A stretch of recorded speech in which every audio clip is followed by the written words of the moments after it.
Hello students, welcome to the channel. আজ তোমাদের হচ্ছে ইংলিশ গ্রামার হবে ক্লাস। এজ হচ্ছে 5 to 9 পর্যন্ত যে ছোট ছোট চিলড্রেন্স আছে তাদের ছোট ছোট কিছু বেসিক ইংলিশ শেখাবো গ্রামারের মাধ্যমে। আচ্ছা, তো ভিডিওটি শুরু করার আগে এরকম যদি তোমরা নতুন নতুন এরকম বেসিক ইংলিশ গ্রামার ক্লাস পেতে চাও তাহলে ক্লাসটি করার আগে তোমরা সাবস্ক্রাইব বাটনে প্রেস করে সাবস্ক্রাইব করে দিও নতুন নতুন এরকম ভিডিও পেতে। ভিডিওটি ভালো লাগলে একটি লাইক করে দিও, বন্ধুদের সাথে শেয়ার করতে ভুলো না এবং কমেন্টের মাধ্যমে জানিও ভিডিওটি কেমন লাগলো। তাহলে দেখো, ফার্স্ট আমরা শুরু করি। দেখো, অ্যালফাবেট। অ্যালফাবেট আমরা জানি কি, অ্যালফাবেট মানে হচ্ছে বর্ণমালা। অ্যালফাবেট মানে হচ্ছে বর্ণমালা। তো অ্যালফাবেট দেখো, এ থেকে জেড পর্যন্ত এগুলো হচ্ছে অ্যালফাবেট। এ থেকে জেড পর্যন্ত কটি লেটার আছে না, 26টি লেটার আছে। ওকে স্টুডেন্টস, তো দেখো অ্যালফাবেটকে দুই ভাগে ভাগ করেছে, যে ভাওয়েল একটি, একটি হচ্ছে কনসোনেন্ট। ভাওয়েল দেখো এখানে, দেখো ভাওয়েল, ভাওয়েল কি আছে, এ, ই, আই, ও, ইউ, 5টি ভাওয়েল। তো স্টুডেন্টস 5টি ভাওয়েল আছে, আর বাদ বাকি যেগুলো তোমরা এখানে দেখতে পাচ্ছ না এ থেকে জেটের মধ্যে, এ, ই, আই, ও, ইউ এগুলো ভাওয়েল। তো আর বাদ বাকি যে লেটারগুলো তোমরা দেখতে পাচ্ছ না সমস্ত লেটার কিন্তু কনসোনেন্ট। ওকে, আচ্ছা। সেমি ভাওয়েল দেখো স্টুডেন্টস, সেমি ভাওয়েলটা কি, দেখো সেমি ভাওয়েল আছে এখানে। সেমি ভাওয়েল কি কি না, W and Y, W and Y এগুলো হচ্ছে সেমি ভাওয়েল। আচ্ছা, তো স্টুডেন্টস তোমরা দেখো, তাহলে বলো তো দেখি, বল এখানে তাহলে ভাওয়েল কোনটা? এখানে ভাওয়েল হচ্ছে স্টুডেন্টস, তাহলে হ্যাঁ এ হচ্ছে এখানে ভাওয়েল। আচ্ছা, আর বাদ বাকি হয়ে গেল কনসোনেন্ট। তো স্টুডেন্টস পেন, পেনের ওখানে তাহলে ভাওয়েল কোনটি? পেনের ওখানে ভাওয়েল হচ্ছে ই, তাই তো স্টুডেন্টস। আচ্ছা, আর বাদ বাকিগুলো কনসোনেন্ট।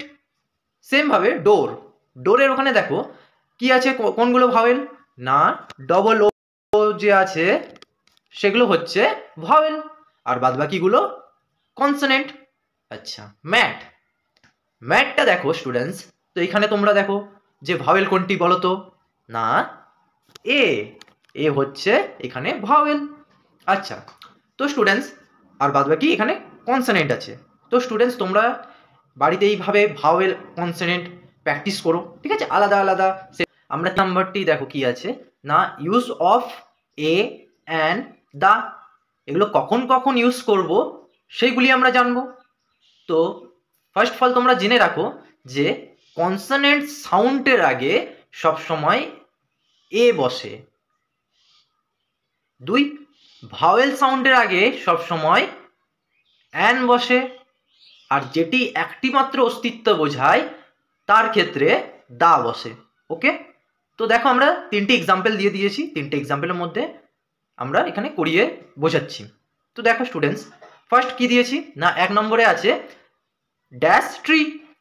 তো ড্যাশ ট্রি যখন আছে, তো দেখো এখানে টি, টি কোন সাউন্ড, কনসোনেন্ট না ভাওয়েল? Consonant sound. তো টি যদি কনসোনেন্ট সাউন্ড হয় তাহলে এখানে কি বসবে, এ বসবে। তো এ বসিয়ে দিই। আচ্ছা, 2 দেখো এগ আছে, তার মানে এটা কি vowel sound, E for egg. তো দেখো এখানে তাহলে কি বসবে, অ্যান, সরি এটা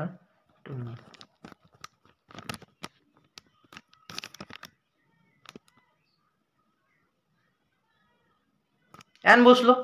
আচ্ছা, 3 নাম্বার কি আছে, বয়। তো দেখো এখানে একটি বয় আছে, তাই তো, তার মানে কি বলেছিলাম, যার একটি অস্তিত্ব, তাহলে সেখানে বসবে দা। তো আমরা এখানে দা বসিয়ে দেব। তো এইভাবে তোমরা আলাদা আলাদা সেন্টেন্স দিয়ে আরো বাড়িতে প্র্যাকটিস করো। তো আমরা নেক্সট চলে যাবো 4 নম্বরে। 4 নম্বরে দেখি কি আছে, 4 নম্বরে আছে দেখো যে use of this and that. This কখন হবে এবং দ্যাট কখন হবে এগুলোই আমরা জানবো। তো দেখো এখানে দিস, দিস কখন হবে না, কোনো জিনিস যখন কি সামনে বোঝায় তখন হবে দিস। আর দ্যাট কখন হবে, কোনো জিনিস যখন দূরে বোঝাবে তখন হবে দ্যাট। তো দেখো আমরা এখানে আমি একটা একে বোঝাচ্ছি, যে দেখো দিস দিসের ক্ষেত্রে দেখো একটা বল আঁকলাম, এটা সামনে বোঝাচ্ছে, আর এখানে একটা বল আঁকলাম, এটা দৌড়ায় বোঝাচ্ছে। আচ্ছা, তাহলে সামনে যেটি বোঝাচ্ছে সেটি হচ্ছে দিস, তার ক্ষেত্রে আমরা দিস ওয়ার্ডটি ব্যবহার করব।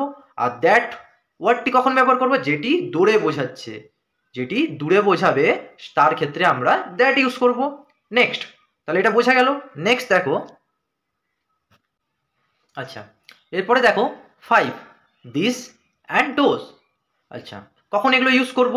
দেখো দিস অ্যান্ড ডোজ তোমার হচ্ছে, দেখো যখন প্লুরাল ফর্মে থাকে তখন হচ্ছে আমরা দিসের জায়গায় দিস আর দ্যাটের জায়গায় ডোজ ব্যবহার করব। ওকে স্টুডেন্টস, তোমরা দেখো প্লুরাল ফর্ম মানে হচ্ছে, দেখো আমি এখানে দেখো এখানে আমি কয়েকটা বল এঁকে নিলাম। তো দেখো দিস এর ক্ষেত্রে আমরা যেহেতু দিস সামনে আছে এবং প্লুরাল ফর্মে আছে, মানে অনেকগুলি আছে, তার জন্য আমরা একে দিস ব্যবহার করব এর জন্য। আর যেগুলি হচ্ছে দূরে আছে এবং প্লুরাল ফর্মে আছে সেগুলির জন্য দোষ ব্যবহার করব। তো বুঝতে পারলে তোমরা? আচ্ছা, এবারে 6 নাম্বারে দেখো, 6 নাম্বারে দেখো তোমরা যে সিঙ্গুলার অ্যান্ড প্লুরাল, এগুলো আমরা জানবো। সিঙ্গুলার মানে কি? যেগুলো এক বচন। প্লুরাল মানে যেগুলি বহু বচন। সিম্পল। তো দেখো তোমরা এখানে কি আছে, ফার্স্ট বয়, তো এটা হচ্ছে সিঙ্গুলার, আর বয়েজ হয়ে গেলে হয়ে যাচ্ছে এটা প্লুরাল। That's it. আচ্ছা, সিঙ্গুলার আর প্লুরাল, যখন কোনো জিনিস গোনার যোগ্য হবে বা গোনা যায় যেই জিনিস, সেগুলো আমরা সিঙ্গুলার অ্যান্ড প্লুরাল করতে পারবো। ওকে স্টুডেন্টস, তো দেখো তোমরা এখানে ফার্স্ট আমি কি দিয়েছি, যে বয়টা বলে দিলাম, যেহেতু বয় সিঙ্গুলার অ্যান্ড প্লুরাল হচ্ছে বয়েস। তো দেখো এখানে 2 ওয়াটার অ্যান্ড সিঙ্গুলার হচ্ছে ওয়াটার, প্লুরাল হচ্ছে ওয়াটার্স, হবে? হবে না। কারণ হচ্ছে এটা হবে না। কারণ কেন এটা হবে না? কেন না? কারণ জলকে তো গোনা যায় না, তাই না? তার জন্য এখানে সিঙ্গুলার অ্যান্ড প্লুরাল হবে না।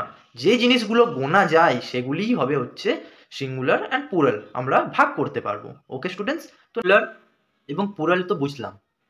ইএস শেষে যখন এস, এসএইচ, সিএইচ, এক্স, ও থাকবে তখন হবে ইএস। ওকে, ইএস আমরা কখন বসাবো সেটি আমি তোমাদেরকে বললাম। যখন এস, ইএস, সিএস, এক্স আর ও থাকবে তখনই হচ্ছে তোমরা ইএস শেষে বসাতে পারবে। যে কোনো একটি থাকলে, 5টির মধ্যে যে কোনো একটি থাকলে তোমরা তার শেষে তোমরা ইএস যোগ করতে পারবে। যেমন আমি এখানে কয়েকটা এক্সাম্পল করিয়ে দিয়েছি। দেখো যেমন ফার্স্ট আছে কি, বাস, এস আছে লাস্টে, দেখো তাহলে বাসেস হয়ে যাবে। ফিস, এস এইচ আছে, দেখো তাহলে ফিসেস হয়ে যাবে। আচ্ছা, ওয়াচ দেখো আছে, তাহলে সিএইচ আছে, তো এখানে দেখো আমরা ওখানে গিয়ে করতে পারি ওয়াচেস। বক্স আছে, তাহলে এক্স আছে, তাহলে এখানে কি হয়ে যাবে বক্সেস। হিরো আছে, তাহলে হয়ে যাবে এখানে হিরোজ। ওকে স্টুডেন্টস, তোমরা আজ কিছু বেসিক ইংলিশ গ্রামার শিখলে, তো তোমরা বাড়িতে এগুলি প্র্যাকটিস করো, প্র্যাকটিস করে নতুন নতুন সেন্টেন্স গঠন করো এই ইংলিশ গ্রামার দিয়ে। তোমাদের ইংলিশ গ্রামার জানাটা খুবই অত্যন্ত জরুরি, কারণ ইংলিশে ভালো দক্ষতা আনার জন্য ইংলিশ গ্রামার জানা অনেক জরুরি আছে। তো তোমরা যদি আরও ভালো মতোভাবে অন্যান্য ইংলিশ গ্রামার ক্লাসগুলি পেতে চাও তাহলে তোমরা চ্যানেলটি সাবস্ক্রাইব করে রাখো এবং তোমরা কমেন্টের মাধ্যমে জানিও তোমাদের কোনো প্রবলেম থাকলে। তো আজকের ক্লাসটা এই পর্যন্ত, আবার দেখা হচ্ছে অন্য কোনো ইংলিশ গ্রামার ক্লাস নিয়ে। তাহলে আজকের ক্লাসে তোমাদের জন্য অনেক কিছু গ্রামার শেখালাম। তো পরের ক্লাসে তোমরা আরও ভালো ভালো গ্রামার যাতে শিখতে পারো তার জন্য ভিডিও দেখতে হবে। তো আজকের ক্লাসটা এখানেই শেষ।